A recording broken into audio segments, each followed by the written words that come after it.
Hello and welcome to my channel. Today I'm so excited to be participating in Mamie Carson's 1000 subscriber hop and giveaway. She has a really great hop happening today with 5 card makers and I'm so excited to be a part of it. So for the giveaway details, I will have all the information linked in my description box, but she is giving away a $50 gift card for Not Too Shabby, and as you guys know, I am like the hugest Not Too Shabby fan, so that's super exciting. So to be eligible for the $50 gift certificate for Not Too Shabby, all that you have to do, there's 2 steps. You just have to be a subscriber of each of the channels of the ladies who are in the hop and also subscribe to their Instagram. So I will leave a information for you in the description box showing all of the ladies, and you can hop on over to their channel and see the creations that they have made. So thank you so much to Mamie who asked me to be a part of this hop. I'm so excited, and she's going to announce the winner on February 28th, and she's going to put that on her YouTube and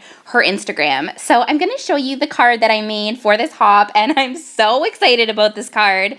I did use this sweet little swan, and it is on a little slider, so it slides back and forth like it's swimming in the water.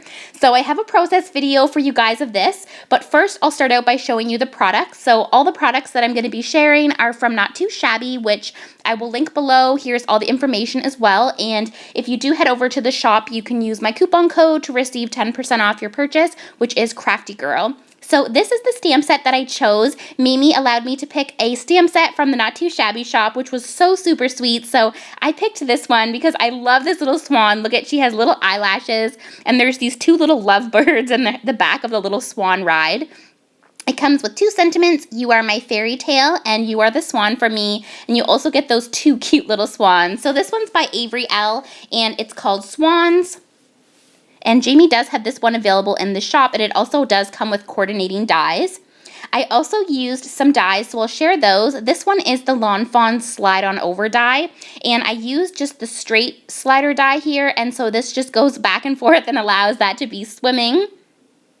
I also used the new MFT Stitched Banners die. This comes with 3 different little stitched banners, and this is the Stitched Banners, Sentiment Banners, I think it's called. I will link all the products below as well so that you can find them easily in the shop. So I used that one that has stitching on either side. This was a freebie over in Jamie's shop a few weeks ago, and it is called Cloud 9, and I'm using that to put the cute little clouds there. I also used the Lawn Fawn Ocean Wave borders, and I used the smallest little wave borders there. And you can see the cute little scalloping that it makes. I also used the Lawn Fawn large cross-stitch rectangle stackables and also the small cross-stitched rectangle stackables, and I used the largest of each of those dies. Then I used 3 different pattern papers sets. They're all by Lawn Fawn. The first one is called Beachside, and these are quite old, but I thought they were perfect colors for this kind of like lovey card. This one's Let's Polka, and then this one is Perfectly Plaid. So I'm going to get started with my project. I totally have to slide it once more. There we go. And I'm going to get started with my process video. I hope that you guys will enjoy. And don't forget to hop on over to the other ladies participating in the hop for a chance to win the $50 Not Too Shabby gift card. I'm just taking that Avery L stamp set, and I'm just going to stamp out this really cute little swan, and I'm using the Lawn Fawn Jet Black ink. I'm also going to stamp it out on some pattern paper because I'm going to paper piece that cute little swan there. So I'm just going to set that part aside. Then I'm going to stamp out both of the little swans and also the little hearts.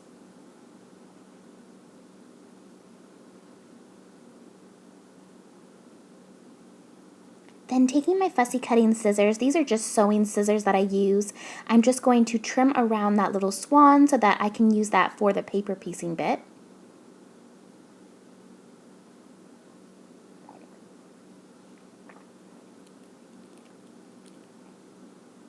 And then I'm going to not glue that on yet because I'm going to do the little bit of Copic coloring on there first before I add it on.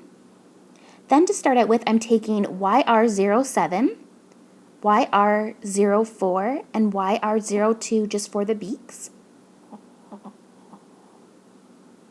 So then I just take the R20 and add a little pink cheek on each of the little swans, and then I use my white jelly pen just to put a little dot in the middle of it. I then take W1, which is one of the warm gray colors, and I'm just adding a little bit of shading on each of the little swans. And then I also add a little bit of shading onto the large swan as well, just a tiny little bit.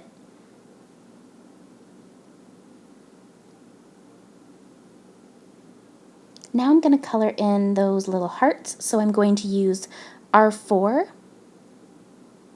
or excuse me, R6, R4, and R2. And then I also do the little headband of that girl and also the little top in the same color combo, R6, R4, and R2. Then I'm just taking E13 for the skin, E11, and E00. And I'm actually coloring these up to look like my husband and I, because this is going to be my husband's Valentine card for this year. I'm so excited about it. It's so cute. So then I took R20 for some little cheeks and put a little dot. And then I'm taking the black jelly pen for the eyes. Then for the little boy's skin color, I'm using E11 and E00. And then I just go back in with each color just to blend it nice and well. And then I'm using R20 for the cheeks, and then the white jelly pen for the little dots, and the black jelly pen for the eyes. I'm then going to do the little boy's shirt, so I use BG13 and BG10. And I go back in with BG13 and BG10. Then I'm going to do the hair for the two little people. So I do E53 for the base of the hair, and I put that on all of it. And then using the flicking motion, I'm using E55 on both the boy and the girl. And then I'm going to use E57.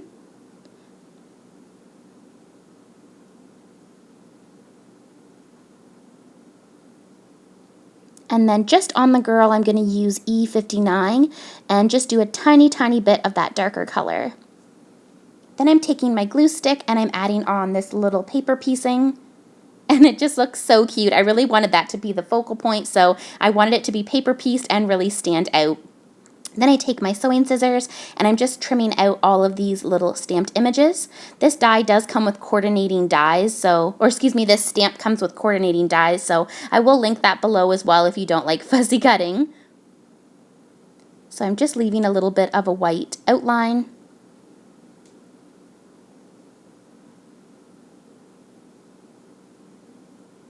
And then for this, I'm also leaving a little bit of white outline.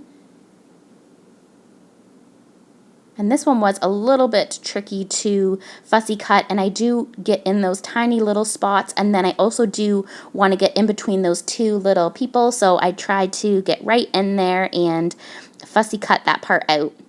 So now I'm taking the cross stitch rectangle dies. I'm taking this really cute plaid paper and I'm using the largest size of die, which is the large cross stitch rectangle. Then I'm using the largest die from the small cross stitch rectangles and I'm cutting out this blue heart paper, and these are all by Fawn. So that's going to be the base of the card and then kind of like the focal point. And then with the same die, I'm cutting out this blue paper. And this is what I want to have the cute little waves. So I take that and then I take the wave border die and I'm just putting it on there with some post-it tape. And that is going to be the part for the waves. And this way it still has the stitching around the outside. So as you can see, then I can layer it on there and that looks so cute. So then I'm taking the little waves and I'm going to use the little slide on over die. I'm just using these straight ones so that it just slides back and forth. And I'm going to put that on there and I'm just showing you how I want it to look and seeing where I want the placement of it to be. So I'm going to take some post-it tape again there and run that through my die cutting machine. And now I have the little spot so that I can make the little slide on over. Now taking these MFT stitched banners, I'm going to cut out this one here with the stitching on either side, and I was checking to make sure that my sentiment would fit in there, and that's going to be at the top. Then I also take that Cloud 9 die and I'm just cutting out these little white clouds. I think that will just make the background have like a finished touch with the little clouds. They're so cute. And I'm just checking to see how many I would need here and kind of like the placement. So I do end up cutting out 2 more of those little clouds because I think it just needs a little bit more. Now is my favorite part, to piece it all together. So I'm taking the stamp set and I'm stamping out the sentiment on my little banner die, and it says, "You are my fairy tale." I think that's such a cute sentiment there. And now I'm going to start adhering everything. So I'm using my ATG gun to adhere down that blue piece, and then I'm taking a A2 size card base. It's in a pink color, and then I'm just adhering the card onto it. Then I'm going to take that penny and start to do my little slide on over. So I'm just taking some little foam dots and I am double layering them. So I'm putting one down and then another one on top of it. And I want to make sure that the penny still has room to slide. So I'm putting it in all the corners. And I don't want it to fall flat in the middle. I think it will fall flat if I don't add some more. So I end up trimming it in half and then layering it up, because I want to make sure that the penny is not going to hit it. And then I'm just adding that all the way around. You could also use the double-sided like foam tape where it's like a whole piece of tape. You could use that as well. I just didn't have any of that, so I'm just using my little foam dots and making sure that the penny will adhere. Then I take another piece and I set it onto that penny and then another piece on top of it, and it totally slides back and forth. So I'm kind of setting the penny on there and then adhering down this part and just making sure that the penny is still going to slide, which it does. It's so cute. And a tip I saw online is to take the static tool. This is just like a tool that has baby powder in it, and so I heard that it slides back and forth better if you use that, and so I just put my finger over the sticky part and did that. I also added a little bit more so it'd be more dimensional, and it's so cute. I'm so excited how it goes back and forth. Then I'm taking my little sentiment and my little swans and kind of layering everything up so I can see how it will look. And I'm just kind of playing around with the little clouds, and I just think it looks like such a cute little scene. So I am just adhering down all the pieces and kind of layering up those little clouds. And I did rip that little cloud a little bit, so I end up having to take a cloud from the other side. I was not wanting to recut it out, so I just used what I had, and I think it worked out well. Now I take those little swans and adhere them down, and I love the dimension of the card, how some of the swans are kind of behind the water, like on the top of it. It looks like they're kind of farther off, and then this one is like at the front. It's just so cute. And I wanted to put the little hearts in the clouds, so I actually end up taking the hearts and I fussy cut them out so that there's no white around it. I think it looks better, so I'm just trimming off that white part, and that was really tricky to do, but it would have been easier if I had done it originally. And then I'm just going to adhere those on. I just think that looks so sweet and like lovey-dovey. And now I'm going to take my Spectrum Noir glitter pen and I just glitter up the little swans and this big swan, and then I glitter up her headband and their tops. And I just think it's adorable. So that is my card. I hope you guys enjoyed. Don't forget to head on over to the other ladies' YouTube channels to participate in the hop. And there's also all the information in my description box below. Thanks, guys, and see you in the next video. Bye now.